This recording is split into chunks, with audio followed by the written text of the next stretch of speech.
We never know where life will lead us or what may hinder us along the way. But while every day can feel like one big question mark, it doesn't have to. With the right insights, strategies, and solutions from Western and Southern Financial Group, together we can look ahead to leave the unknown behind. What's Pro Football Focus doing? Last week they had Brady. This week they got Brady. We're literally doing it differently from everybody else. As a matter of fact, moving forward from this point on, I will not make reference to PFF. Ready to get into it? Yeah. All right. We're going team by team. I would be very careful about slinging stuff. Am I going to get sued? Is that legal on this? I like football season, and all the things that go with it.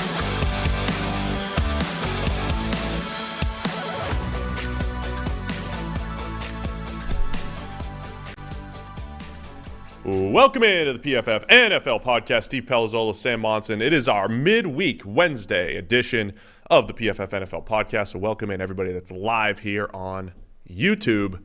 How you doing, man? Good. You? Doing great. Excellent. A lot happening in the NFL this week. I think there's a lot to discuss.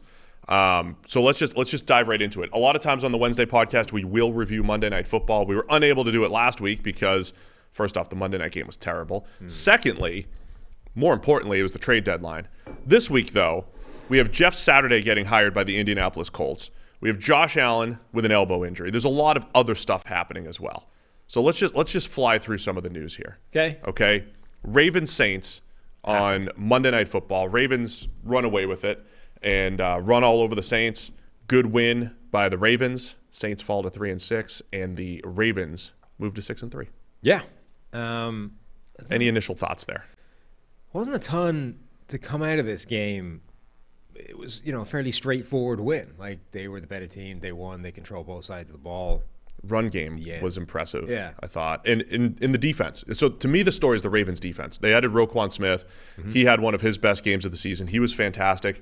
Patrick Queen, the other linebacker who's in year 3, first rounder, has not played well by our standards over the last 2+ years. The last 4 or 5 weeks, though, much better. He was good in this game. Kyle Hamilton's been flying around making plays. To me, that's one of the stories that came out of this is the Ravens have invested in all these really good second-level athletic players who have had up and down production careers like Roquan and like Patrick Queen, and then rookie Kyle Hamilton. Like, those guys are starting to make good here in recent weeks. Yeah, that all worked really well. Looks good together. If the Patrick Queen, Roquan Smith axis can continue like that going forward, I mean, this Ravens defense is at a different level. Justin Houston, of course, with 3 sacks. We'll get to him later in the Explain the Grade section because his PFF grade wasn't great coming out of this.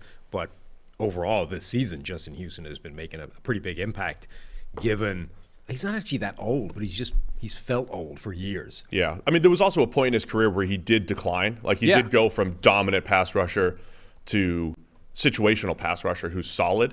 And I think that's part of it, right? With guys like Justin Houston. Like, we mentioned this about Ndamukong Suh, a guy that plays 800 snaps every single year of his career. Like, what if you just gave him 400 or 500? And I think that's helped prolong Justin Houston's career so that they can, take some shots with him when, without overtaxing him. But he's had multiple sacks in the last 3 straight games. He's had at least 3 pressures, albeit including those sacks in the last 3 games. Like, he's made a real difference to this team. So we will explain Justin Houston's grade a little bit later on the show. But look, the Ravens, I think, remain a good team. Saints still trying to figure things out. The Ravens are one of those teams in position to make a case for being the 3rd best team in the AFC.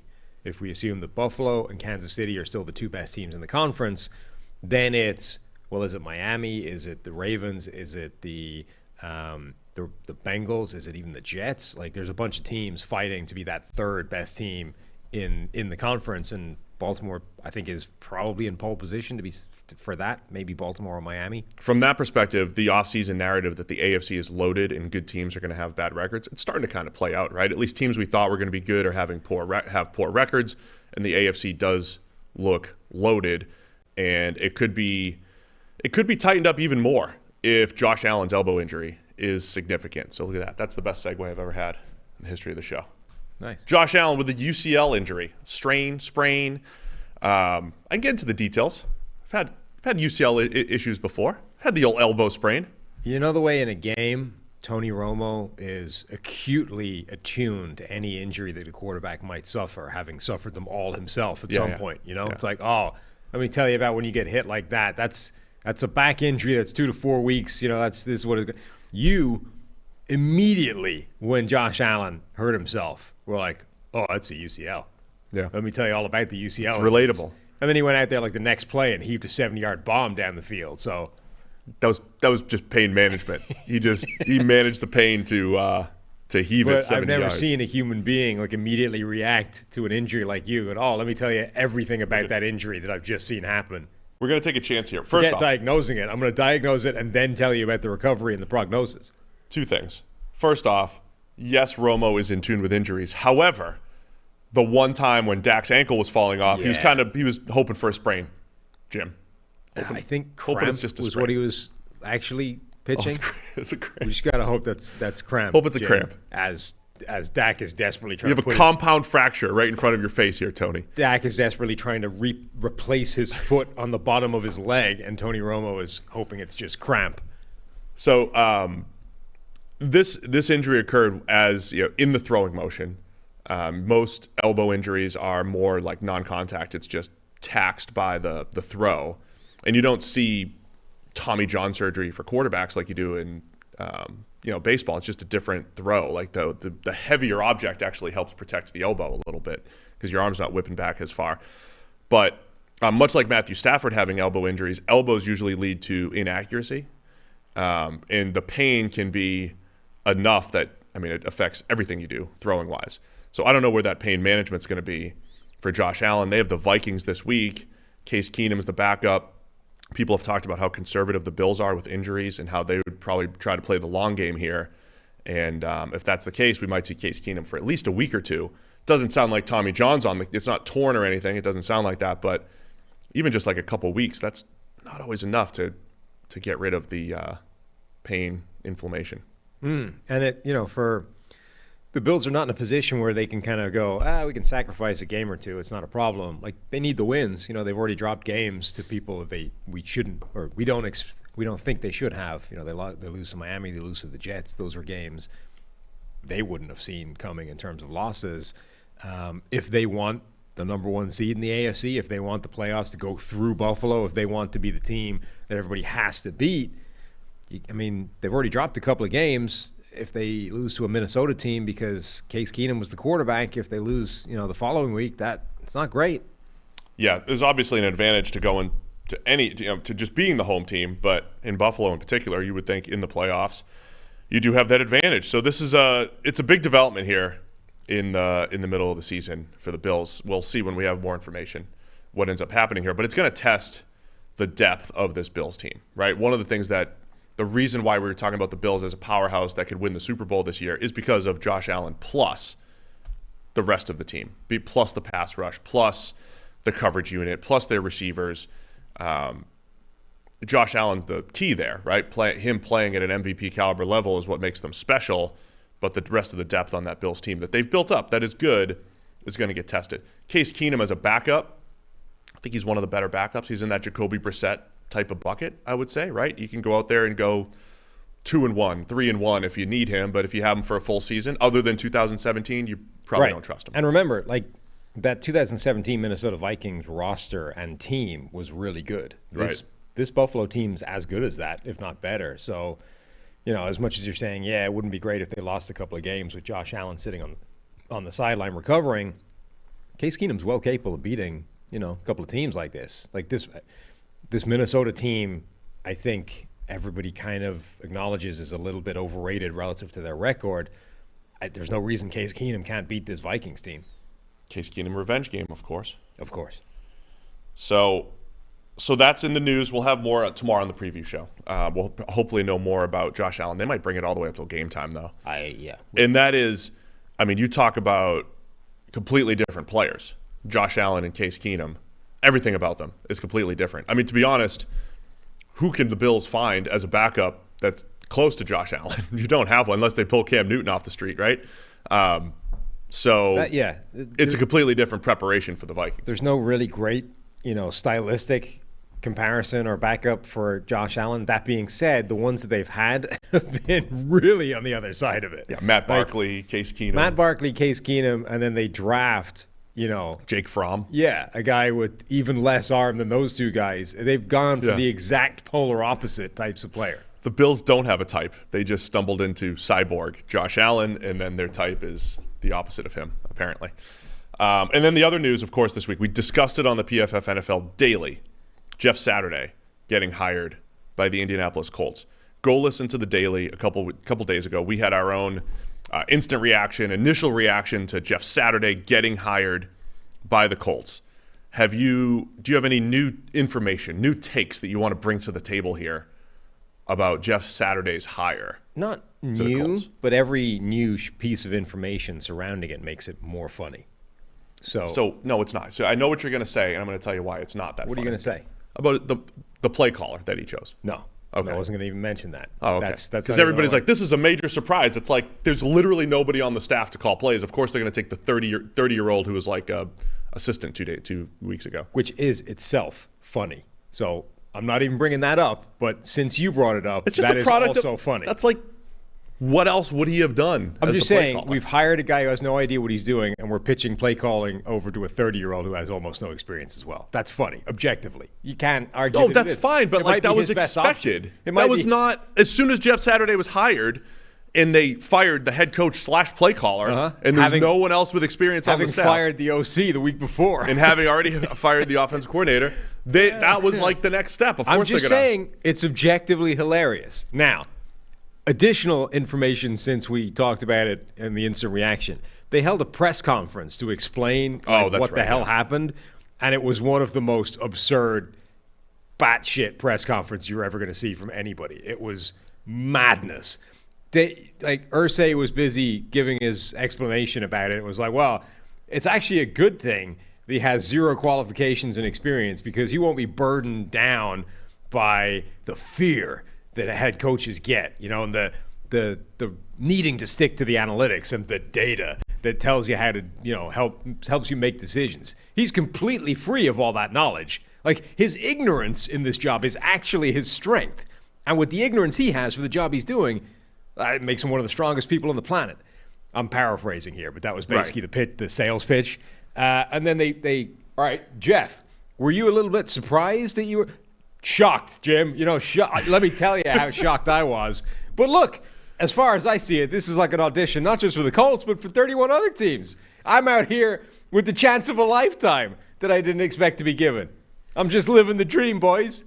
So Jeff Saturday was like blown away that they made this call. Then it turns out that Jim Irsay called him up during the game this weekend. Yes? I mean, they had obviously talked about it ahead of time, right? I don't think he offered him the job during the game, but he was on the phone during the Colts game as they were getting shellacked by the Patriots, like bitching to Jeff Saturday about the disaster of the team right now. And then eventually it's like, right, now I'm going to fire. I'll do it. Jeff's like, I'll do it. Why not? So, I mean, look, it's hilarious. And there are people out there sort of defending it and saying, well, maybe he won't do a bad job. And there are guys who have been hired with minimal experience that haven't done, This is all true. Like, it is possible that Jeff Saturday, particularly as head coach, where we've said before, look, the job is somewhat CEO administrative rather than, X's and O's and coaching. Like, you know what I mean? It's very difficult to pin down exactly what the required skill set is for a head coach. It's not just because you were a good position coach doesn't mean anything. Just because you were a good coordinator doesn't mean anything. It is a very unusual job description that way. But any argument you can make for why Jeff Saturday will be good at this job, or simply why he might not automatically be bad, applies to literally any human being you can pluck off the street. The only thing that differentiates him from those guys is cronyism. Like, he used to play for me. I have Jeff Saturday's number on speed dial. I like him. I'm going to hire him. I think we got the full behind the scenes of how it came down. Joey Molinaro broke it down extremely well in his video. Yeah. That is, the sort of the way the world is right now, it's getting more and more difficult to parody anything. Like, there's a lot of things there's a lot of real things that could easily be Onion articles these days, right? that Joey Molinaro video where he essentially suggested Jim Irsay made this deal because he put on some music, and the words that kept coming out from the music involved the word Saturday. So I couldn't rule out that that's how it happened. That's all I'm saying. Yeah, like it's tough to tell if that's parody or just, great insider information at this point. Of course, my level-headed take on the daily was I'm intrigued by a non-traditional hire. The process, when you hear Jim Irsay speak, clearly the process of how we got here is not necessarily some mastermind who's like, I know what the NFL needs. They need the CEO head coach who isn't bogged down by X's and O's and football. Here's the guy that we're going to bring in. Just a great guy that's going to lead men. Just to put some color to that, a tweet by Greg Doyle from the Indianapolis Star, something like that. Indy Sports Star Sports, whatever. Anyway, Greg Doyle. Sounds like Colts interim coach Jeff Saturday will not be rolling the fourth down dice as often as Frank Reich had. Asked his theory on that, Jeff said, I'm an old lineman, bruh. I work awfully hard to get points. I'm going to take points. It's hard living in there, man. So, old school, I think, is the kindest descriptor of what we're going to be seeing in terms of, in-game fourth down decisions anyway. Yeah. Bruh. You know me, trying to give the benefit of the doubt all the time. How's that working out for you? I don't know. We'll see. Like I've said before, people laughed at Nick Sirianni because of one press conference, thought he was over his head and thought he was an idiot, and now he's looking like one of the best coaches in the NFL. Yeah. With the Eagles. Uh-huh. So that's all I'm saying is like, let's reserve judgment. If Irsay's sitting up there like this, Frank Reich, can't believe he's going for it on 4th and 2. This guy and his numbers, like I gotta get rid of this. I mean, that whole process sounds absurd, obviously. The process of how we got here is a little nutty. But the future, no matter what Jeff Saturday does or doesn't do, the idea that the next head coach can come from not a play caller is intriguing to me. That's all I'll say. I'm not saying this is the prime example. There are also other people who are looking at this hire and saying, well, if Jeff Saturday can get hired, why don't other people who don't have experience get hired? And I would push back on that and say, judging NFL hiring practices based off of what one Jim Irsay does is not the way to do it. You don't project Jim Irsay's emotional, call my old player from the best time in our team's history decision. You don't project that across all other 31 NFL owners and how they do business. This is Jim Irsay doing business the way Jim Irsay does it. And still, I mean, you could hear it in his press conference. We're in the top quartile of teams since 2000. We're the Colts. We're a good team. Like, he's still living in Peyton's glory days and saying, we got to get back to that. I mean, this is how... Did McAfee just not answer the phone? I don't know. Well, McAfee's busy. He's the great thing about Jeff Saturday is he was available. Really available. He was on ESPN. I know, but ESPN are only too happy to throw their analysts towards NFL jobs because it makes them look great. But like Peyton Manning, the man's busy. He's got the Manning cast every week. Omaha Productions is going nuts. Nobody wants to take a pay cut and become Colts head coach that either. Too. He's got Peyton's places. Like, he's going to be an owner, not a head coach. Like, Peyton's busy, Yeah. McAfee's just signed with FanDuel. He's got hundreds of millions of dollars. He's, like, cooking. He's on daily for multiple hours. Like, the man's got a job, Jeff Saturday's out here like, roll up to ESPN, talk a bit, and then bounce. I got time. Yeah. There's always kernels of truth in everything. The kernel of truth in there that having a lack of experience when it comes to decision making might help, but the way it was described, not so much. I mean, if it's because you're not going to get bogged down with data that's going to help you in your decision making, that's wrong. The idea that you're not going to take somebody that's jaded by the process or so ingrained in his ways, like there's a kernel of truth there, right? That you're not going to just have this another cookie cutter head coach. On the other hand, it is fast. We talked about this with Nathaniel Hackett. Decision-making on the field is fast. Like, things are happening quickly. And that inexperience is going to be difficult unless you rely on the people around you, like the 30-year-old first-time play caller. Probably can't get worse than last week, though. It can stay the same. Could stay the same. But it's fascinating. I'll say that. It is fascinating. It's objectively hilarious. I'll also say this. Josh McDaniels might not be off to a great start with the Raiders. And people trashed him for giving his word and then backing out with the Colts. Yeah. I'll just say, listen to the press conference. Listen to everything.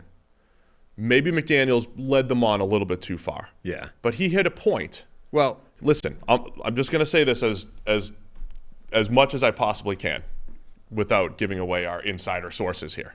All I'll say is Josh McDaniels heard Jim Irsay speak as well. yes. Right?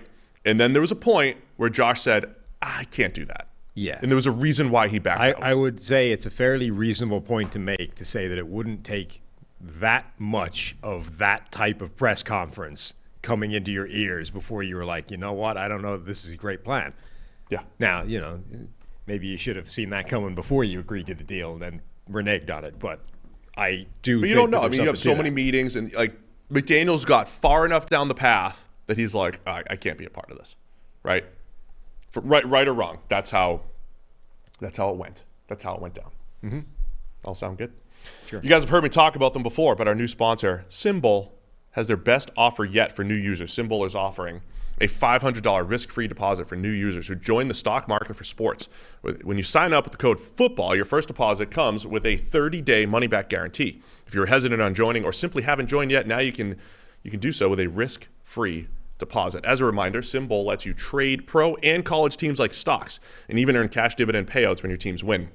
Symbol is a peer-to-peer market that took the thrill of sports betting and turned it into the stock market to give fans a new way to speculate on your favorite pro and college teams. And now you can join with a $500 money-back guarantee. So download the Symbol mobile app for iOS by searching SIMBULL in the App Store and use the code FOOTBALL to get your risk-free deposit up to $500. Whether you invest in an up-and-coming team like the Giants or a top dog like the Buffalo Bills or the Philadelphia Eagles, Symbol allows you to buy and sell team stocks and profit from your sports knowledge.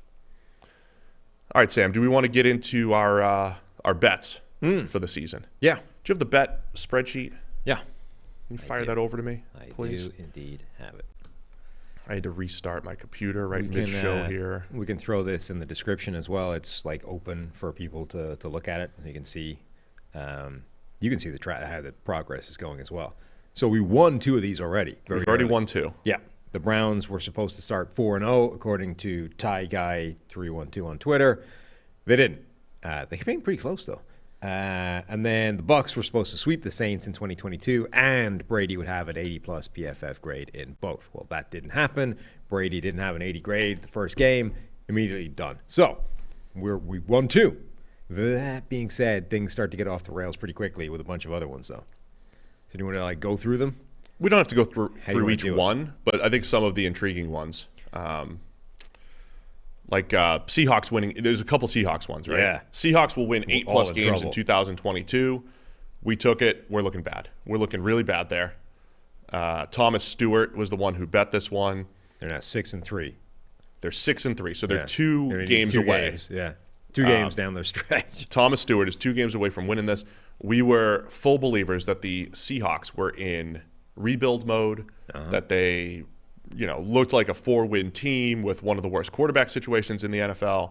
And then the other one from a different Seahawk fan, I believe, Trevor Steunenberg, Seahawks starting quarterback, either Geno or Locke, didn't care who. That's how bad this was, is that at the time, nobody even knew if Geno was starting, and people were still making bets. And Trevor's over here saying, hey, they're going to be in the top 25% of qualifying quarterbacks in PFF grade. Well, right now, it's like the top 8%. He's like 3rd or something. Geno Smith already up there. So unless Geno Smith does turn back into a pumpkin in the second half of the year, if he pulls a Brian Hoyer. He needs to completely and totally collapse. Yes, then that's looking pretty good. So any anti-Seahawks bets from us, not looking good so far. Their schedule, at Tampa Bay, then home against the Vegas Raiders, at the Rams, home against Carolina, home against San Francisco, at Kansas City, home against the Jets, home against the Rams. I mean, shouldn't be that hard to get 2 wins out of that. Oh, yeah. I think we're going to lose this one. Oh, lose hard. Yeah. What else is popping off the page to you? So I did a little bit of research on some of the ones that require like numbers. Yeah. The one, maybe the first one we took, or certainly one of the first ones, was somebody who was betting that the Patriots' top 3 draft picks from 2022 would add more WAR this season than the Ravens' top 3 draft picks. Now remember, coming out of the draft, the Patriots had universally the worst draft, according to anybody that analyzed it. You know, they were the team that had the lowest graded draft from anybody that does that kind of analysis. Conversely, pretty much everybody loved Baltimore's draft. Now, part of this was that David Ojabo was taken out of this because of his his injury, so he doesn't count. It's the next guy, which is Travis Jones. So, WAR so far. You did look this up. I did. Okay. The Baltimore Ravens, 3 guys are worth 0.2 wins above replacement. That's Tyler Linderbaum, Yep. Kyle Hamilton, and Travis Jones. So 0.08 was Linderbaum, I think. 0.12 was Kyle Hamilton, and then Travis Jones, nothing. This would be a lot closer if the Patriots flipped the order in which Jones they drafted. Oh, right. Marcus Jones was the 3rd guy. If they drafted Jack Jones ahead of Marcus Jones, we would be in a lot more trouble because he's worth, I think, 0.12 on his own. We might need to just let that slide. But all 3 of the Patriots currently are worth negative WAR. 0.06 negative for Cole Strange, who's been getting his ass kicked a little bit lately. 0.01 for Tyquan Thornton, and 0.06 all negative for Marcus Jones. So yeah. Right now it's 0.2 positive versus minus 0.13. I might have to let them throw Jack Jones in there. Well, that makes it closer. Jack Jones is 0.18, one of the most valuable corners in the NFL so far this season. So that's an interesting one. That was so we're winning, and that was aggressive. That was aggressive for him because the Patriots, like as you mentioned, none of the quote unquote experts seem to like the Patriots draft. Mm-hmm. Jake Peters on that one. There's a couple, I think, Zach Wilson ones in here. So ironically, every Seahawk related bet, we're in trouble. There's a few Jets ones in here, but they've all focused on Zach Wilson, which is the one area of the Jets team that isn't dramatically improved. Yeah. So Zach Wilson will break into the top 15 in PFF WAR this season. And Lamar Jackson will not. There's one that says Zach Wilson, top 15 quarterback in PFF grade, and Lamar Jackson will not. Right. So there's a couple essentially predicting a giant leap forward in Zach Wilson, which ain't happening at the moment. One of the interesting ones from Steven Robinson here, Daniel Jones will finish within 3 points of Russell Wilson. I know. In PFF grade. And remember at the time, right now? We talked about this off air. At the time, we were thinking, well, Russ will probably bounce back, at least to a point. So how much better does Daniel Jones have to get to get up to that point? Now, here's the deal. The Giants are winning a ton of games, but where's Daniel Jones in his actual grade? He's ahead. It's 64.6 overall to 63.2. So Daniel Jones is still only at 64.6. It's not a great overall grade for Jones, but it is ahead of Russell Wilson, who's at 63.2. Our entire thought process around this particular bet missed the relevant piece of information.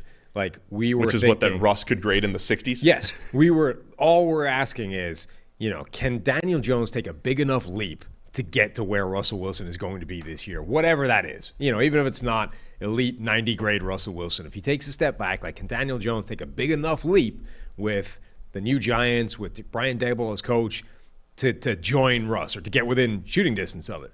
It never even occurred to us that Russ might play like crap and grade, in the low 60s. And that's exactly what's happened. Like Daniel Jones is basically Russell Wilson has sank down to meet him. Russell Wilson's previous career low grade was last year, 73.9. Yeah. He's now 10 points lower than that right now at 63. Right. Every single stat, yards per attempt, it's the second lowest of his career. I mean, that passer rating's the lowest of his career. Pretty much everything's the worst of his career so far. That literally never crossed my mind that Russell Wilson would play worse than last year. I could maybe see that he would be closer to last year than previous years. Right. And we were looking at a sort of real decline. But the idea that he would play worse this season than last year, it just literally didn't even cross my mind. Yeah, so that one's close. That one's up there. Yeah. K-Say Chow said the Panthers will win the NFC South. Started to look interesting as of a couple weeks ago. It's going to be a little bit more challenging. They're a couple games behind. Yeah. One of the more fascinating ones was Vortex right here on YouTube. Derek Carr and Tua, PFF grades combined, will be higher than Patrick Mahomes and Aaron Rodgers' PFF grade combined. He was going based off of these are the guys that added and subtracted Devontae Adams and Tyreek Hill, respectively. That's going to be close. Yeah, okay, because right now Tua is high. Tua and Mahomes are both in the top 4. And Rodgers is still playing pretty well. That's the thing. Rodgers is still playing well enough. Grade's not great, though. Yeah, I mean, he's still in like the top 10-ish, I think, in passing grade. So Rodgers' grade hasn't actually tanked. Carr's grade has been lower than expected. Yeah. So Carr, okay, Rodgers and Mahomes, right? Are the other two? Rodgers and Mahomes. I'm getting the numbers here. So Sam's on the fly here, grabbing some of the numbers. While he's doing that, some of the other ones, Steven DeSaro said all 4 AFC West teams will make the playoffs. And that the Raiders or Chargers will win the division and the winning team's quarterback wins the MVP. Well, the Raiders and Broncos not looking too swift. All right, so the Mahomes-Rodgers side of this is significantly ahead because Derek Carr is not playing well. Because of Carr, right. It's 165 combined PFF grade versus 156.5, so they got like a 10 grading point advantage. Yeah, well, Carr's one first quarter away. I mean, if he just doesn't play the second half, he'll be fine. There you go. But yeah, it's Tua and Mahomes are comparable in grade this year, and Rodgers is beating Carr so far. So there are a couple of interesting offensive line ones as well. One of them is that the Vikings would finish top 5 in PFF's end-of-year offensive line rankings, which, again, seemed insane to me. They've climbed into the top 10. This week must have hurt them, though, right? It did. They dropped back out of the top 10, but only to like 11th or 12th or something. So that's live. Like, I don't think they'll get as high as top 5, but they're at least within touch of it in a way that I didn't think was even on the table heading into the season. Like, that offensive line has dramatically transformed itself. Looking at they were 19th heading into the season in the preseason rankings. Then they hovered around those sort of low teens for a few weeks and then started to climb. Like, that offensive line has improved. Christian Darrisaw looks phenomenal. Hasn't given up a sack this season. They went up to 16th, then 12th, 11th, 10th, and then back down to 11th this week. So they're borderline top 10 right now with only, like, the worst player on that offensive line is the rookie Ed Ingram. And anytime you've got a young player as your weakest link, like, if he starts to get it down the stretch, it's definitely possible that team could get their way into that. The problem is the top 5 is pretty well set and has been for a while, like Philadelphia, Cleveland, Kansas City, Baltimore once they got Ronnie Stanley back, and Green Bay once they got David Bakhtiari back. The Patriots kind of hover in that ballpark as well. So you would need one of those lines, I think, to really start to struggle for the Vikings to have the sort of 5th spot to be able to jump into. Just so you guys know, just as a reminder, once again, we did this before the season. The premise here on the bets was that you're listening. You guys are avid listeners of the PFF NFL podcast. Hopefully something triggers that you just want to disagree with us on. Then you wanted to, put something up, whether it's, a charity or whatever. And we were going to put something up as well, usually a PFF Plus subscription. But this is why, so the ones that we're losing, because a lot of people were complaining about we were only taking bets where it looked certain that we were going to win, right? Which was kind of the idea, because the whole Geno point is, one looked pretty certain. That's the thing. The whole point was we've been saying these things for months because, it's the offseason, nothing's really changed. Right. And we are very sure of them.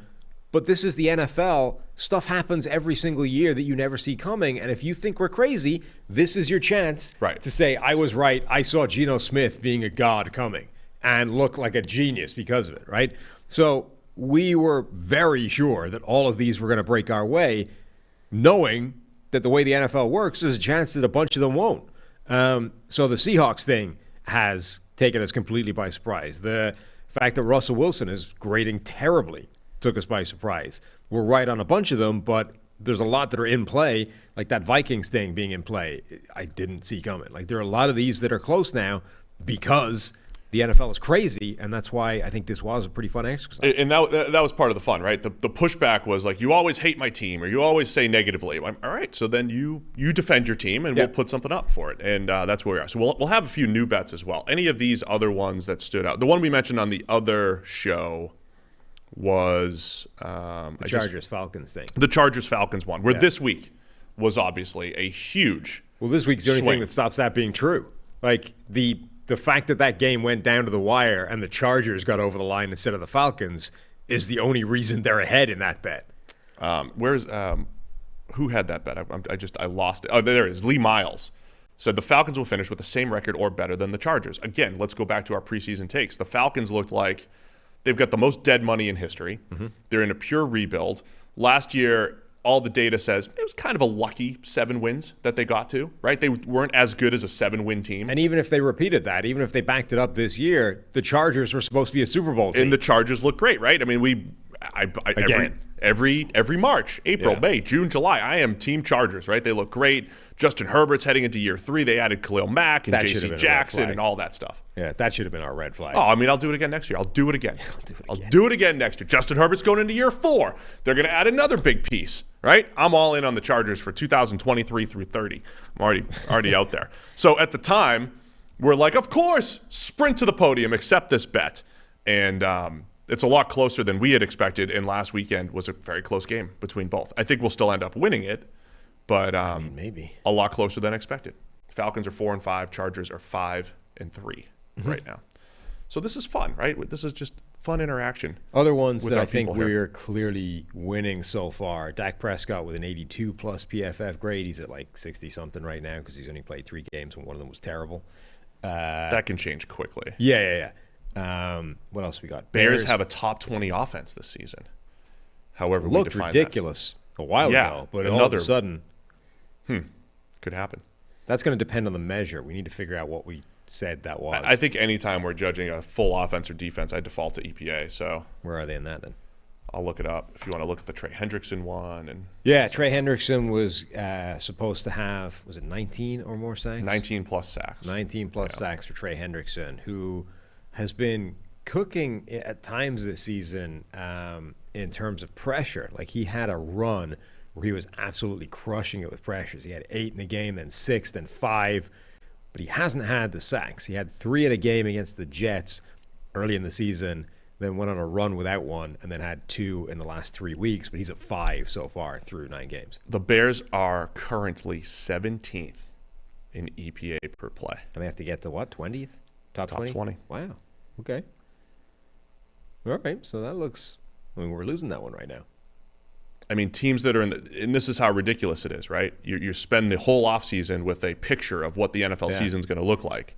And if you painted the picture that here are the teams where the Bears offense, from an EPA standpoint, they'd be ahead of the Chargers, the Cowboys. The real Hold on. This list is amazing. The Bears have a more efficient offense than the Chargers, Cowboys, Cardinals, Bucks, Packers, Titans, and Rams, and Broncos. Those are just, no, I'm not listing every team. I'm just listing teams that if you said this 3 months ago, it would look crazy. Yes. No, that would look nuts. The real lesson from this particular list of bets is that the people that went in on a parlay are struggling. Don't parlay. Yeah, parlays the guy that went like all in on the Jags parlay, that Brandon Scherf, this was Jonathan Terrazas, Brandon Scherf will have a career year in PFF grade. Christian Kirk will finish top 10 in yards, receptions, and touchdowns, and Fatukasi will finish top 10 in run defense grade amongst defensive tackles. I don't think any of those is happening right now. So, yeah, like a same team parlay on the Jags offense is not working out well for you right now. Yes, don't for next year, I would suggest don't go crazy with the parlays when you're making bets with us. Yeah. And we should accept more parlays. Yeah, absolutely. Somebody said that the Chiefs will be top 5 in EPA per play on both offense and defense. Offense, yes. Defense, 20th. So 20th. That's not there. You go. Not happening yet. There was somebody else who said that the Patriots wide receiver group will be better than the Bills wide receiver group, as judged by collective PFF grade. That's closer than you might think, but it's 79 to 73. So they're still not anywhere that near. I mean, that, if Case Keenum plays a couple games, we'll see. Yeah, but Mac Jones Mac Jones has to play better. And they need somebody other than Jacoby Myers to be good. Yeah. Any others you want to talk about, and then we'll talk about some new ones? What else we got in here? We did. So somebody had. So we're working off a document that is open access. Yep. To all of our fans here. Somebody had a Bills offensive line being top 5 grade, like the Vikings one. That's not happening. They are 17th in the latest PFF rankings. They haven't been higher than 17th. This is a high for them over the course of the season. So it would take something pretty spectacular for that offensive line to climb its way into the top 5. That's one where I don't like the Vikings one. Maybe I don't see the way that the Bills offensive line could get up there. So there you go. We got a lot of fun bets here. Go check out the doc. It'll be in the description. Appreciate everybody being a part of this. I want to get into some new ones, but first, even though Best Ball Mania has ended, Underdog Fantasy is still the easiest and most fun way to spice up your football season with their Pick'em game. Just look at your favorite or least favorite player stats, pick whether you think they'll end up higher or lower, or a higher or lower total than that number in this week's game, and you can win up to 20 times your money in a single night. Underdog keeps it super simple with their easy-to-use website and mobile apps. So you pick between 2 and 5 players for your Pick'em entry, get all your picks right, and you'll take home some cold, hard cash. It's simple to get started. Just head to UnderdogFantasy.com or download the app. Sign up with promo code PFF, and Underdog will double your first deposit up to $100. That's Underdog Fantasy, promo code PFF. Get in on the action today. All right, so we've got are all the emails new bet suggestions, or there's a mix here? If you look down there on the left where you click new bet, you'll get to the new bet. New bet 1. See? All right. You're the that email works. reader. You want to do it? Okay. This one is from Dino Cirillo. Cirillo. That's Cirillo. Like Jeff Cirillo. Well, it depends where you're from. It could be, they can pronounce the C in different ways depending on the country and the language that it's from. So I would assume you're right. It's Cirillo, but it could be Cirillo. Who knows? Dino. Hey, Sam and Steve, big fan of the pod. EPA is a team stat, rapid rate of knots, etc., etc. As a diehard New York Football Giants fan, even I can realize that they're exceeding expectations. Be it good coaching, high end of variance, or what have you, it's fun to see some life in this team, and my bet is going to ride the hype train. The bet is that in the slobber knocker of a division known as the NFC East, the New York Giants and the Philadelphia Eagles in Week 17 will be playing for the division title, with the G-Men taking it in glorious fashion. His forfeit, if this doesn't come true, will donate $15 plus whatever the win differential is between the Giants and the Eagles in either direction to whatever charity we're doing at the time. I.e., if the Eagles win 14, this is complicated. We'll figure out the terms later, but he's basically saying the Giants will beat the Eagles for the division. So it's $15 times the number of win differences between the two teams. So if the Eagles are 2 wins better, it's 30. Keep up the great work. Been a fan for 4+ years, and we keep getting better. Go PFF and go Giants. Yeah, I mean, 1, a lot of kind words from Dino. Sure. 2, I mean, this is something we believe in. We believe the Eagles are a great team. We believe that the Giants are overrated. This fits the bill for something that we would bet on. Yeah, and generally we haven't had that many offers for new bets, so frankly, I think we just take them all. But I'm fine with this. Add this to the doc. We'll add it to the doc. We'll take Dino's bet here. Yeah, I don't think there's any way the Giants are still in this in terms of the division win or the division title in that final game of the season against Philadelphia. Yep. And, I mean, the feeling here, too, is what are they? There's a 2-game difference in win-loss record between the two teams right now. And the Eagles feel like maybe the most complete team in the NFL, and the Giants feel like overachievers where it's tough to sustain. So yeah. The Eagles, by the way, there's areas they can get better in. They are one of the worst tackling teams in the NFL at the moment. They've missed 82 tackles, I think, as a defense, which is lower or higher than everybody except the Texans and some other god-awful defense. If they actually figure that out over the course of the year and stop missing as many tackles, they get even better. So they've also had games where they really only played a strong half. Sure. Where they just dominated the first half and let teams into the second half, for whatever that's worth. That matters if in the college football playoff, but not here in the NFL where they're just winning games. Next one. New bet number 2. New bet number 2. Rory Daniel. There you go. Even you can get that one. Could be Danielle. Could be, but since probably he's not Irish, I think it's unlikely. Oh, he's Irish? Oh, that is probably something completely different than just Daniel. No, I believe it's Rory Daniel. Oh, okay. Hi, Sam and Steve. My bet is that the Detroit Lions will make the playoffs. We'll take it. My reasoning is thus. The remaining schedule is not bad, though the Bears may be tougher than initially expected, alongside the Jets and Giants. Then the Bills is a tough one, and the Vikings, good record, bad team. The first half of the year was filled with close games with basically 2 exceptions, Patriots and the Cowboys. The Steelers The only other team won by over 4 points. The offense is now healthier again with Jamison Williams still to add, and the defense has at least shown signs of improvement over the last couple of games. They are also only 2 games back from the final wildcard spot. People, looking at you two, have been quick to write off the #RestoreTheRoar rhetoric due to the horrendous defense and poor record at this stage. However, in reality, the games have mostly been close, and there's a lot of reason for optimism, in my opinion. Hopefully, you'll put your money where my wallet is and take this bet. The show's great. I'm a huge fan, and I greatly appreciate what you guys do. Best wishes from your fellow Irishman. Restore the Rory. All right, so I'll take the bet because the Lions are in a hole here. However, I get the optimism. Here's the optimism, right? Okay. Let's look at the schedule really quickly. They're 2-6. It's just they're 2-6. That's fine. That out there. I mean, last year the Dolphins were 1-7. Before you know it, they were 8-7 or whatever it was, right? At one point. So the Lions play the Bears this week. Couple teams that are feeling a lot better now than they did 3 or 4 weeks ago. They've got the Giants in a couple weeks, right? I mean, if we believe that the Lions are better than they've showed, and that the Giants are not as good as they've showed, that's probably a better game than we think. And I don't know that the data this year says that the Lions are better than they showed. It's more like preseason takes because the Lions' defense has been atrocious. The offense has been good. They play the Bills on Thanksgiving. If Josh Allen's not there, I'm just saying, if Josh Allen – so if you want to look at Josh Allen's injury, there's a game this Sunday, the following Sunday, and then they have the quick turnaround for Thanksgiving. If we're talking – it could be I'm saying if it's a 1-week injury, it could easily become a 3-week injury because of the quick turnaround on Thanksgiving. It could be Case Keenum against the Lions on Thanksgiving. Then you have the Jaguars, another winnable game at home, Vikings, Jets, Panthers, winnable game, another Bears game, and the Packers, of course, who the Lions own. So they've won the last 2. But yeah. I don't think that Detroit is particularly underrated at the moment. I don't think they're necessarily losing games that they could win down the stretch or that they've sort of shown better than I think they're just not that good. But the one thing that does sort of give them hope is it might not take that much to get that final wild card spot in the NFC. So you look, the good teams in the NFC are winning divisions. And those records are kind of out of the equation, right? So Philadelphia, 8-0, they're going to win the division probably.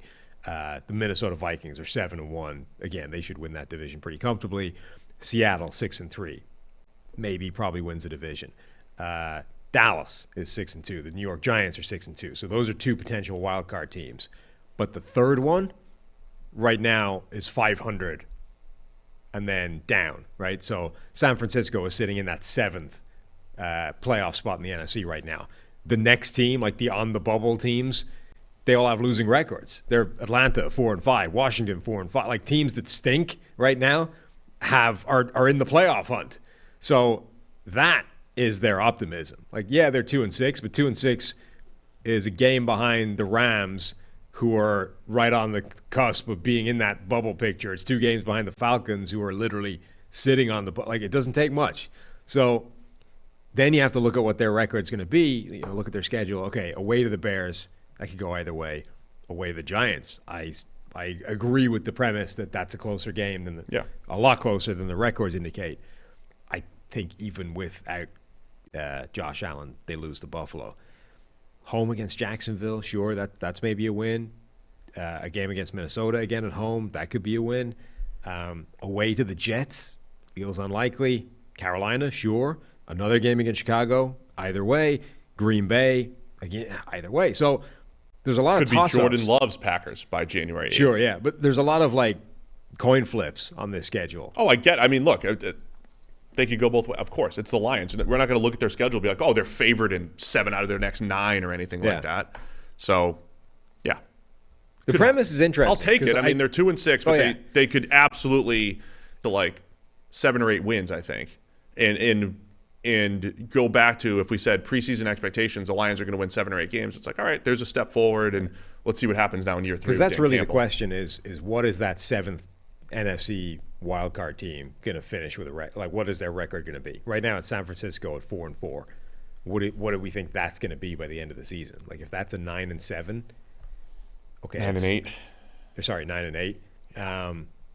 it needs, 6 more wins or 7 more wins from Detroit out of whatever they have left, which is doable but tough. Like if they win Chicago, if they beat New York, if they beat Jacksonville, Minnesota, Carolina, Chicago again, and Green Bay, they would need to win all of those games to get them to 9-8 or 9-8. And if you think all of those are kind of coin flips, sure, you can flip heads 7 times in a row, but it doesn't feel likely. Yeah. So that's why we're going to take the bet because it's less likely. Yeah. I'm not taking it because I hate the Lions or think it's impossible, but I'm going to, do your fellow Irishman a solid and accept his bet. Okay. If he wants to, you would accept this, I assume. Yeah, I mean, I think we accept them all because why the hell not? Yes. Because now All you guys have strong-armed us to just accept all bets. Yeah. Bet number 3, Colin Brinster, Samuel, and Stephen. My bet is that Jeff Saturday will have a better win percentage as a head coach this year than Nathaniel Hackett. If I lose this bet, which I probably will, I'll buy a PFF Plus subscription. Cheers, Colin B. I think this is actually reasonably plausible.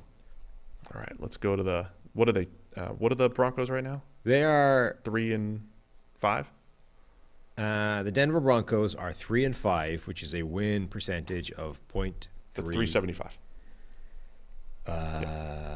Strength of victory wins. 370. 3 out of 8 is 375. It says 340 here. What? I'm just reading you what's on the sheet. If they're 3-5, that's 3 for 8. That's 37.5%. That's 375. The Colts schedule coming up here. Jeff Saturday is at 0 or dash. Dash, yes. 8 games left for the Colts. We've got the Raiders, the Eagles, tough one. Steelers, Cowboys, tough one. Vikings, tough one. Chargers, tough one. Giants, I guess tough one. And Texans. Not an easy schedule remaining here for the Colts. What does PFF.com, what does our betting analysis say as far as the Colts' remaining schedule? Like, we're going to take this just for fun anyway, right? Yeah. But I think this has actually got a reasonable chance of happening. You think the Colts have a reasonable chance here? Yeah. I mean, I'm not saying the Colts are good or anything, but they've cleaned house after winning a few games, They're right in the middle of the pack, 17th easiest schedule remaining. Denver has the 4th most difficult. Like, technically, they have schedule. a better record than the Broncos.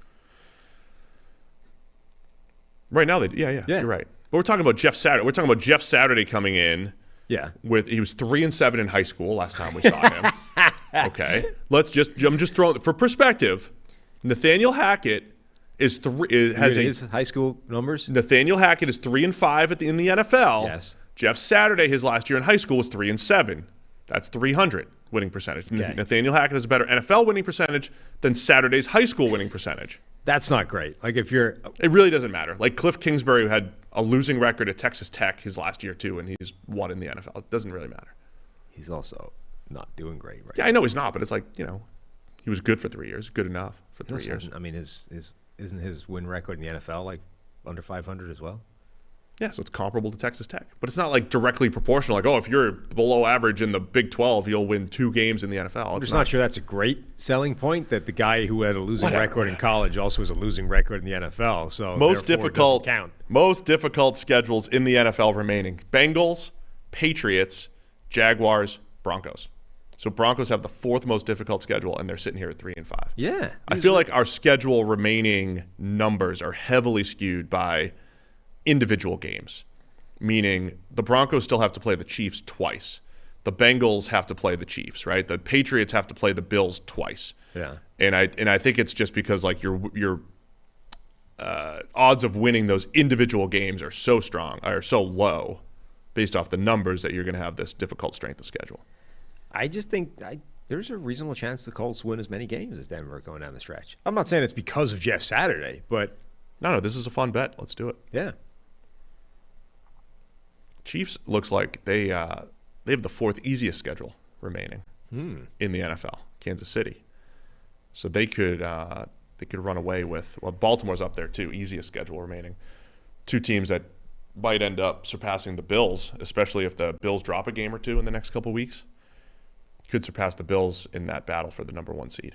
Yeah, I mean, you As look I'm at over that at PFF.com looking at the betting NFL power rankings. The Colts schedule is definitely not easy, you know? There's quite a lot of reasonably difficult teams on there.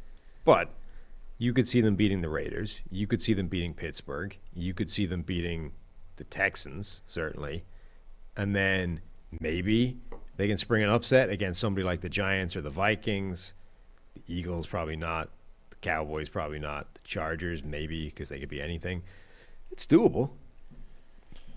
Yeah, it's all doable. I mean, Sam Ehlinger, man, he's got to make some improvements. Mm-hmm.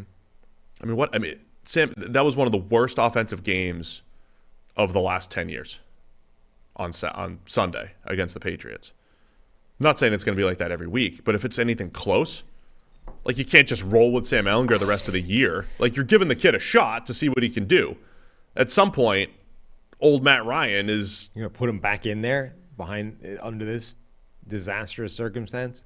Yeah, like what's the point? God.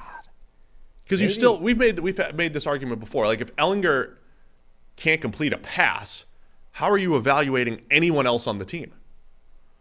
Like Matt Ryan can at least distribute the ball and get it out and put 15 points on the board. Oh, here's a question. Is Matt Ryan actually the most qualified play caller that the Indianapolis Colts have available to them? Yes. Okay. Even if he's the quarterback? Yeah. Like, it's certainly from the sideline, right, when he's not busy and he's got nothing else to do. But, like, yeah, Matt Ryan should call under plays. center, should he call his own play?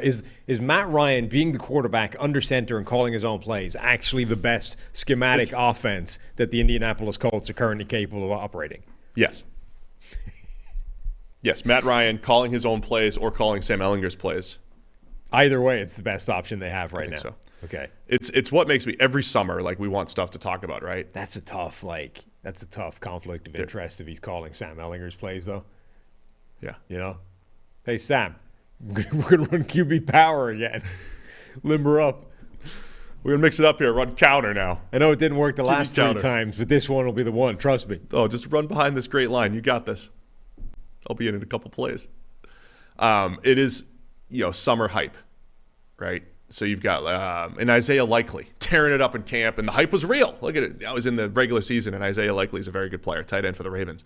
There was also very many think pieces about how the Indianapolis Colts offense could finally evolve their offense, and Matt Ryan is so smart and knows all the plays and knows what he wants from his receivers and is teaching them where to be and how to change this offense and adding wrinkles that Frank Reich didn't even think about before because Matt Ryan is so experienced. Multiple pieces written about this during training camp. And it all matters not one bit because they were terrible. The offensive line was terrible. Matt Ryan couldn't handle it. And it's just fascinating when you read stuff throughout the month of August about what's happening in training camp. And sometimes it matters and sometimes it matters not one bit. Like this. So. It's very profound. Thanks. I just think it's interesting where we are here. I'm just still fascinated. So we now. taking this bet? Oh, yeah. I'm just now fascinated by the concept that Matt Ryan ends up as a player coach calling his own plays. I think that's awesome. That should happen. We should just do that now. Don't give it to the 30-year-old with no experience. Let Matt Ryan do it. He's older than that, and he's got more experience. All right, let's make it happen. Make it happen. The other thing you should make happen is checking out the PFF app.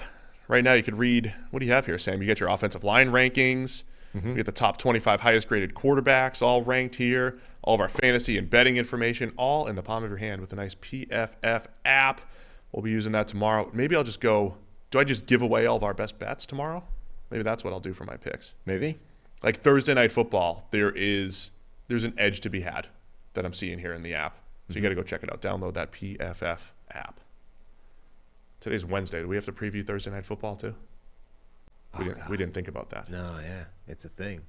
Who's Yeah. playing? That's Falcons Panthers. Oh, outstanding. Excellent. Nah, let's not. Who's quarterback? PJ's back. PJ's back? Yeah. Even though they activated Darnold for a 3-way battle of hell, PJ's back into the lineup? Yes. Huh. Yeah. Okay. PJ's back, maybe with, quick hook potentially. For which one? I think you got to see what Darnold has at this point. Do if you? he's healthy. Yeah. So in a world where you never know if Geno Smith is going to show up, Yeah. right? Maybe Baker could be the next Geno Smith 4 years from now. I don't know if Baker has the patience for Geno Smith. No, probably not. Probably not. Seeing him sit on the sideline for 5 years feels like it's not going to go well. Though it is a lot of time to do commercials. It is. It is. Do we have the Heisman commercials are good? Do we have anything else on the docket here for today's show? No, other than the explain the grade. I know we've explained the grade. And then we can talk about Thursday Night Football a bit. Then we'll preview Thursday Night Football. We didn't get a guest this week because we wanted to focus on you guys and all your bets. All right, let's fire up. Explain the grade. I'm sure PFF will have me with a low grade for that, but I'll keep it rolling. All right. Beautiful. Yeah, we did get word last week that Patrick Mahomes speaks. Yeah, can't hear I knew you. there was audio there. And I never checked. I just assumed that we would hear it through our earpiece at that time, but it didn't happen. All right, Sam. Justin Houston. Let's start with that. Okay. Paint the 3 picture. sacks and an interception. That's one of the most dominant performances in NFL history, Steve, but he had a PFF grade of 58.5. Why? Okay. So I feel like we lean on pass rushers a lot for these explain the grades because it is probably the easiest ones for us to explain. Sack totals are overrated when you're evaluating what a player did. There's multiple reasons for that. So Justin Houston he did have 3 sacks. One looked like a forced fumble, but it wasn't. That was the one where Dalton amazingly held the ball by like the tip and he was down. So of the 3 sacks, you have one that's unblocked on a stunt. Mm-hmm. You have one that we consider a cleanup pressure, right? The person who did more of the hard work on the second Justin Houston sack was actually Calais Campbell. Calais Campbell wins in about, I'm guessing 2.1, 2.2 seconds. Oh, it was Patrick Queen. Patrick Queen on a blitz. Had a really good game. He forces Andy Dalton up in the pocket. Justin Houston, it's a good play. He comes up and sacks him. But again, not as good as the emotional response of having a sack. Yeah, I mean, you look at that play, and he's actually essentially stoned by Ryan Ramczyk on his initial rush, and then he's looking to see if the quarterback ends up moving somewhere that he can adjust to and make a play, which is, I mean, that's good. It's a positive. He gets a positive grade for that. We're not saying you don't take it away. You know, it's not like it gets a negative grade or anything, but that's a fairly low hurdle to clear for positive play for an edge rusher. Like, can you just pay attention to where the quarterback is and grab him if he goes by you, which is essentially what that play is. Again, we're not trying to diminish that. Here's how I want to describe it. So here's the third sack for Houston was his best one, right? He wins quickly. Really nice play. Against, I think it was Throckmorton, the guard, wins quickly. And I'm playing the what-if game just to paint a picture here. On that particular play, the last sack, it's 3rd and 7. Andy Dalton has a drag route open underneath, right? And if he just throws that drag route, if he gets to the top of his drop and throws it on time, the drag, which could get them the first down, Justin Houston still wins. He wins just as fast, but he doesn't get the sack, right? But Houston would get the same exact grade for us because we're grading that one-on-one interaction, that win. The difference in whether or not that became a pressure or a sack was really Andy Dalton's decision there. Like, if he decides to just quickly throw that drag route, that's where his read takes him, it's probably just a pressure, and it's the same exact grade for Justin Houston. The one other thing I want to say about this is, in sports, when you track stats, I think football, again, is like the biggest disconnect between the stats that we track and the player's contribution to that sack, to that play, right? Because the only thing we had for defensive players for years was tackles, sacks, and interceptions. And it still plays in your mind. If you have these things that we always have counted, it must be good. It must be great. The emotional response is he had 2.5 NFL sacks, 3 sacks by our numbers. Therefore, they must have all been good. When these were his only positive plays as a pass rusher on 21 attempts. 2 of the sacks were pretty much due to other teammates doing more of the dirty work and him cleaning up or him being freed up on a stunt, which is fine. It's a good play, but it's not a great play. And then 1 really good win by Houston. The last one, the other one that triggers in our mind is, well, he had an interception. And the counting stats, he had 2.5 sacks and an interception, right? The interception, again, was a batted pass that went up in the air and he caught it. It went right to him. It's a fine play. He gets credit for it. But when you hear interception, your mind thinks, great play, well earned. Player must have done something incredible. In this case, it's really just lucky that the ball landed in his hands. So he'll get credit for it, but not as much credit as your brain team seems to give that credit. Yeah. So effectively, I mean, he had 3 wins as a pass rusher on 23 pass rushes. So he had a win rate of like 9%, of which 2 out of the 3 were wins either because somebody else made a play and forced the quarterback into him, or they made a complete balls of a stunt and he was completely unblocked up the middle, right? So they're positive plays from Houston, but they don't and shouldn't get a better grade than his third play, which was a legitimate, really good win against an offensive lineman who was actually trying to block him at the time, right? That should get a better grade. And the fact that he ended up in a sack on both of the other ones doesn't dramatically boost his grade, because it's relatively expected, right? You would expect anybody unblocked bearing down on Andy Dalton to sack him, reasonable or not, right? You would expect anybody who Andy Dalton is trying to wander past as he's stoned at the line to grab him and take him down.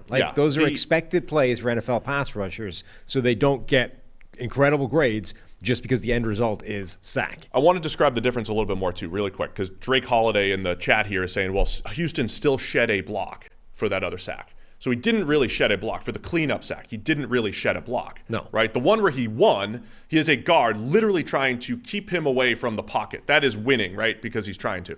On the one where Ramczyk has him stoned, once Dalton steps up in the pocket, Ramczyk is no longer blocking for the pocket. Or he's still blocking for the pocket, but Dalton's not there anymore.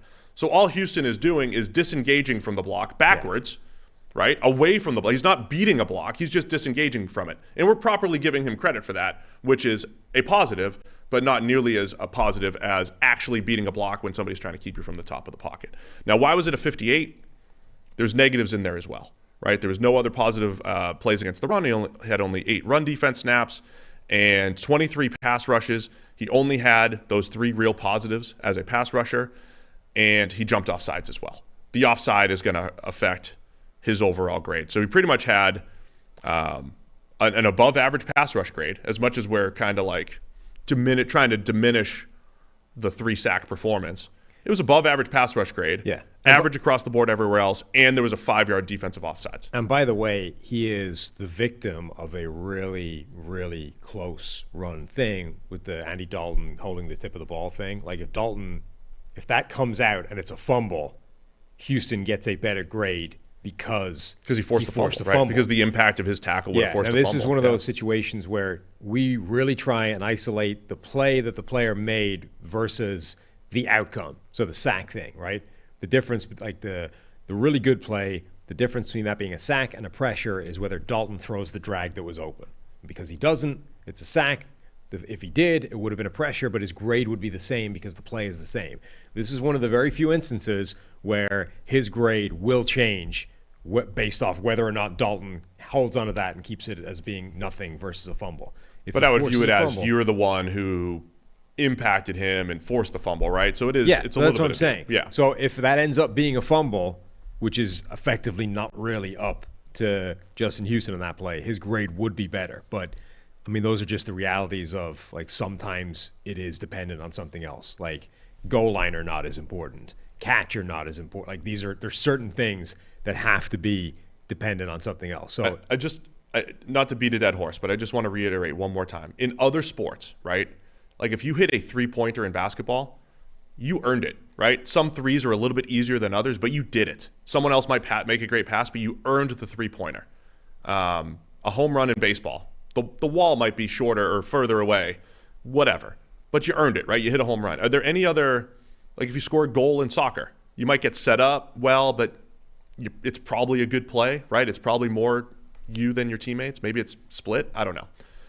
Is there any other sport where we've just lacked things to count on defense and on the offensive line, right? We've lacked things to count historically in football that because we couldn't count offensive line things, we just gave all the credit to the running back, right? And because we only counted tackles, sacks, and interceptions, which might have very little to do with the player that earned them, those things still play in our head as they must be good, and it creates this emotional response. When you see that players had these stats, you think that they played well when other players could have set them up for them. I think it's just the difference between judging the outcome versus judging the quality of the play that was required to get that outcome.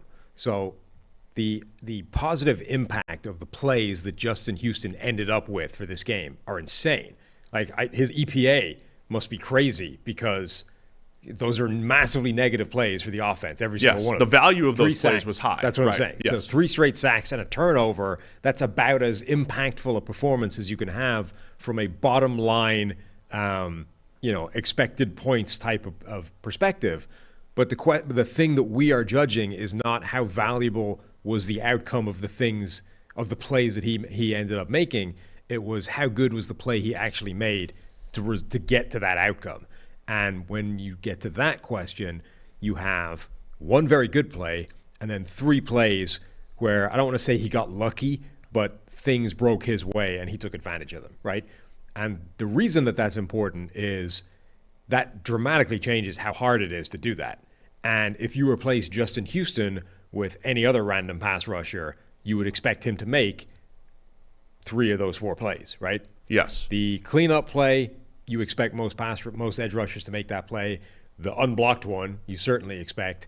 And the interception. Right? You happen to be in the spot where the batted pass went. So that's the difference, is when you're asking how impressive was it for Justin Houston to end up with the unquestionably excellent results, that's when you get the disconnect. And I don't know if it's happened yet. Do the players of the week come out today or whatever? I'm sure he got defensive. It's already been out, but I would imagine he did. I'm sure he's going to get defensive player of the week because that's how they do it. You had 2.5 sacks and an interception. Justin Fields got it this week, which apparently is the first time that Ari could remember a player on a losing team winning player of the week.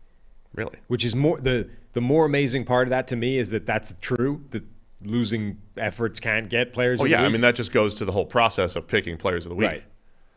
But, I mean, usually if you set a record, no matter what it is, you're probably going to be in consideration. If you set a record. Most rushing stat. Yeah. Most rushing. Justin Houston, AFC Defensive Player of the Week. Right. So, anyway, next to Dicker the kicker. I think those are personally, I think those are the easiest ones for us to explain. The biggest challenge is getting past perception. Because even, I'm watching the game. Sam, I'm watching the game like anybody else. I'm not watching Houston every single play. But I saw him sack the quarterback a few times and pick up an interception. In my head, I assumed he had a good game until we were able to go back until I went back and looked at all the plays. It's perception and squaring that disconnect between results and quality of play to get said results. Like that's an important difference that is, it's relevant to what the grade is. Like that's what we're measuring, is how good a quality of play did you make regardless of the outcome. There are other things and other people measuring the outcome already. The box score does a pretty good job of measuring the outcome, right? Because all it's interested in was what was the result of the play. The extra information is, well, how good was that play to get to that outcome? Yeah, and just the last thing. On our grades, we are trying to say how well did this guy play.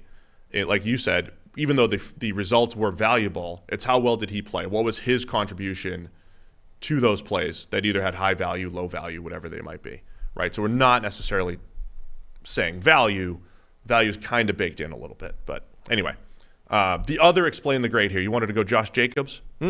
Josh Jacobs has 17 carries for 67 yards, which is 3.9 yards per carry, but he had an 86 rushing grade and an 84 overall.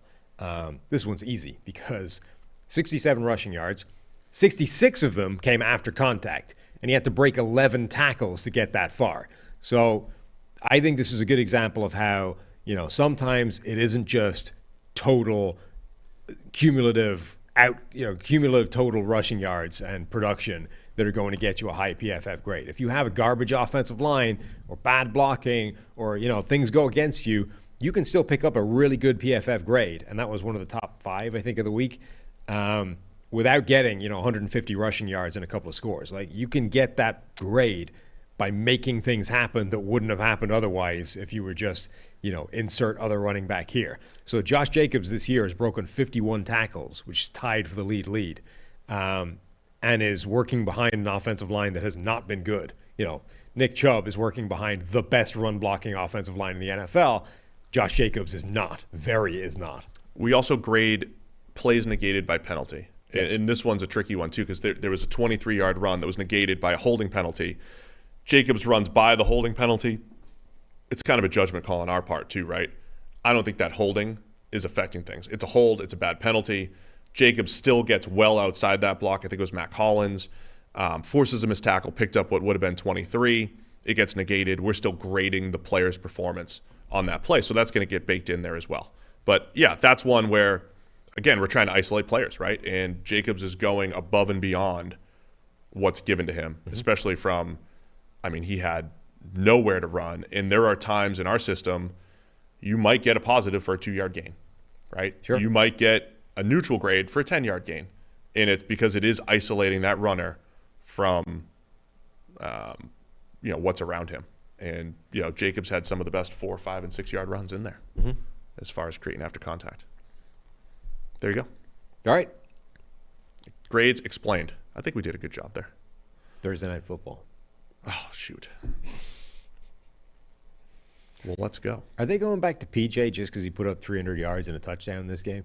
The last time it was played, like a week ago? Somebody said we should accumulate all of our explain the grades, put them onto. We could actually do that. Do like a bonus podcast of all of our explain the grades. It's not really relevant like 9 weeks later. Well, no, because it's more of a process thing though. It's not about this isn't about like week 9 or 10 in the NFL. This is about understanding our process. It is a little bit like when you're saying, "Hey, this guy had whatever grade and performance in this week." No, but I think it's nobody important cares about that 9 weeks later. Because somebody in the chat suggested it. Like we should put it all together so people can understand what we're doing and try to. We could do that. That's a good like off-season one. Here's our explain the grades from the season. Can we just get the interns on that? All right, let's preview Thursday Night Football really quick. Falcons and the Panthers. You have a line on this thing yet? You have a line on this? Let's go. Here we go. Green line. I got it. Falcons by 2.5 in Carolina here. Okay. What are you looking for in this one? I see just 3. See, Matt Hennessy's injured, the Falcons offensive lineman who's trying to run back on the field and just collapsed. He's trying to play through the injury the other day. He's been put on IR already. But I think you bring PJ Walker back because he showed promise for 2 weeks and then he kind of reverted back, and you just like you're trying to figure out if you have anything anywhere, right? At this point. Yeah. And you probably have an idea of what Baker Mayfield is, and it's like we're 1 week removed from you saying, "Hey, PJ could be the next Geno Smith." Like we're not. Yeah. And then 12 throws shouldn't change your thought on that, right? 12 throws. Yeah, but 3 of them were to the defense. I get it. But if then you're just another, hot take artist. It was even worse. It was only 10 throws. 10 throws. 10 throws. 12 dropbacks, 10 throws, 3 of which went to the defense. So 12 throws. You went from like, this could be the next Geno Smith. This could be the next breakout guy. This could be the next Rich Gannon. Sometimes the extremes are important, you know? Like Nathan Peterman every game. Right, yeah. One thing over here is the more stable, more predictive, more valuable thing to focus on in macro terms. But sometimes the extreme ends of these things are relevant pieces of information, And PJ going out there in a hole and just going YOLO, heaving the ball to defenders left and right, that wasn't great.